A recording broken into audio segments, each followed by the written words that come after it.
Theory of relativity यह भौतिकी विज्ञान के सबसे महान नियमों में से एक है, जिसे कि अभी तक किसी भी साइंटिस्ट में यह हिम्मत नहीं हुई कि गलत साबित कर दे। मगर जब इसकी पहली बार खोज की गई थी आइंस्टाइन द्वारा, उस वक्त कई सारे फिजिसिस्ट यह कोशिश में लगे हुए थे कि इस थ्योरी को किसी भी प्रकार से गलत साबित कर सके, जिनमें से एक फिजिसिस्ट का नाम था जॉर्जियस सेगनेक, जिन्होंने कई हद तक हम कह सकते हैं कि इस थ्योरी को गलत साबित कर ही दिया था। मगर अफसोस आखिरकार वह नाकामयाब रहे। तो आइए हम लोग इस वीडियो में यही जानने की कोशिश करेंगे कि वो किस प्रकार थ्योरी ऑफ रिलेटिविटी को गलत साबित करने की कोशिश कर रहे थे और उन्होंने ऐसा क्या किया था कि जिससे वो कई हद तक इस थ्योरी को गलत साबित कर ही चुके थे। अगर हम पौराणिक तथ्यों की माने तो किसी भी वेव को ट्रेवल करने के लिए एक मीडियम की आवश्यकता पड़ती है, जैसे कि साउंड को। उसी प्रकार यह पहले माना जाता था कि लाइट को भी हमारे स्पेस में ट्रेवल करने के लिए एक किसी मीडियम की आवश्यकता पड़ती होगी, जिसका नाम उन्होंने ईथर रखा। मगर थ्योरी ऑफ रिलेटिविटी यह प्रूव करता है कि इस ब्रह्मांड में कोई भी ईथर नामक वस्तु मौजूद नहीं है। तो अगर इस थ्योरी को हमें गलत साबित करना है तो इसके लिए हमें इस ब्रह्मांड में ईथर के मौजूदगी को दिखाना पड़ेगा।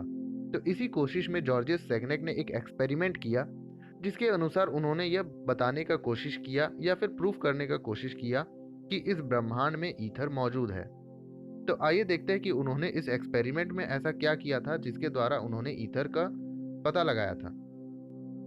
उन्होंने एक लाइट सोर्स लिया जिससे कि एक ही रंग वाली रोशनी निकल रही थी। फिर इस लाइट को एक हाफ सिल्वर मिरर से पास कराया जाता है।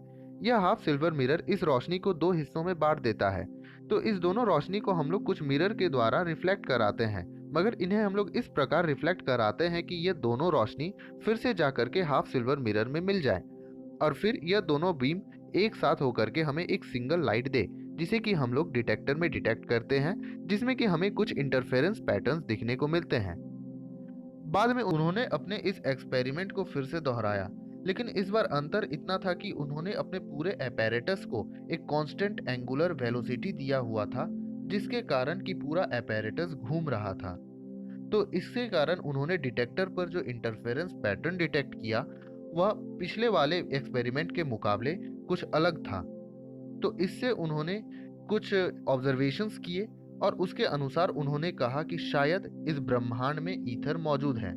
मगर यहाँ पर प्रश्न यह उठता है कि यहाँ पर हमें इंटरफेरेंस पैटर्न में डिफरेंस देखने को क्यों मिला और इसके अनुसार वह किस प्रकार कह सकते हैं कि ईथर इस ब्रह्मांड में मौजूद है। तो आइए पहले हम लोग समझते हैं कि इंटरफेरेंस पैटर्न्स में हम लोगों को बदलाव देखने को क्यों मिला।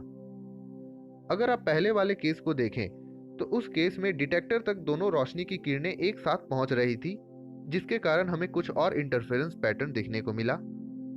वहीं दूसरे वाले केस में जब हम लोगों ने उस एक्सपेरिमेंट को रोटेटिंग फ्रेम में किया तो उस वक्त दोनों रोशनी की किरणें अलग अलग समय में डिटेक्टर तक पहुंच रही थी, जिसके कारण हमें अलग इंटरफेरेंस देखने को मिलता है। तो दूसरे केस के अनुसार हम लोग यह भी कह सकते हैं कि पहले वाले लाइट के मुकाबले दूसरे वाले लाइट की गति थोड़ी धीमी हो गई है। तो जॉर्जियस सेगनेक ने इसी चीज की मदद लेते हुए कहा कि यह वही ईथर है जिसने कि दूसरे वाले लाइट की गति में थोड़ा सा प्रभाव डाला, जिसके कारण उसकी गति धीमी हो जाती है। तो इसी बात से उन्होंने यह साबित करने की कोशिश की कि शायद इस ब्रह्मांड में ईथर मौजूद है। मगर सेगनेक द्वारा इस एक्सपेरिमेंट में हमें जो कुछ भी समझाया गया उसके आधार पर एक फिजिसिस्ट जिनका नाम माइकलसन वॉन लॉ था, वह आगे आते हुए हमें समझाया कि सेगनेक ने जो कुछ भी हमें बताया वह सभी गलत है, क्योंकि उन्होंने आज से 2 साल पहले ही इस प्रकार के एक्सपेरिमेंट में लाइट पर जो प्रभाव पड़ता है उसे उन्होंने पहले ही एक्सप्लेन कर दिया है। तो आइए देखते हैं किस प्रकार उन्होंने हमें समझाया कि इस एक्सपेरिमेंट में कैसे लाइट की गति धीमी हो रही है। उनके अनुसार पहले वाले लाइट को दूसरे के मुकाबले ज़्यादा डिस्टेंस कवर करना पड़ता है, जिसके कारण उन्हें एक अलग इंटरफेरेंस पैटर्न देखने को मिलता है। जब पहला वाला लाइट अपने मिरर की ओर जाता है तो उस मिरर का एंगल ऑफ रोटेशन उसी ओर होने के कारण वह पहले वाले लाइट से दूर चला जाता है, जिसके कारण पहले वाले लाइट को थोड़ा ज़्यादा डिस्टेंस कवर करने को मिलता है। वहीं जब दूसरा वाला रोशनी अपने मिरर की ओर जाता है तो उसका एंगल ऑफ रोटेशन ऑपोजिट होता है, जिसके कारण जब दूसरा वाला रोशनी अपने मिरर की ओर जाता है तो वह मिरर उससे थोड़ा करीब आ जाता है, जिसके कारण उसे कम डिस्टेंस ट्रेवल करने को मिलता है। तो इसी का डिफरेंस के कारण हमें पहला वाला रोशनी थोड़ा लेट से पहुंचता है और दूसरा वाला रोशनी जल्दी पहुंच जाता है। तो इसी डिफरेंस के कारण हमें अलग इंटरफेरेंस पैटर्न देखने को मिलता है। और इस एक्सपेरिमेंट ने आइंस्टाइन को जनरल रिलेटिविटी को देने में कई ज़्यादा मदद की। उन्होंने कंसीडर किया था कि क्या हो अगर इस एक्सपेरिमेंट में पूरे एपेरेटस को हम लोग कांस्टेंट एंगुलर वेलोसिटी के साथ ना घुमा करके कांस्टेंट एंगुलर एक्सीलरेशंस के साथ घुमाएं। मतलब समय के साथ अगर इस एपेरेटस के गति को बढ़ाते जाएं तो लाइट पर इसका क्या प्रभाव पड़ेगा। तो उन्होंने ऑब्जर्व किया कि अगर इस एपेरेटस की गति को अगर हम बढ़ाते चले जाएं तो लाइट इसके सामने धीमा होता चला जाएगा।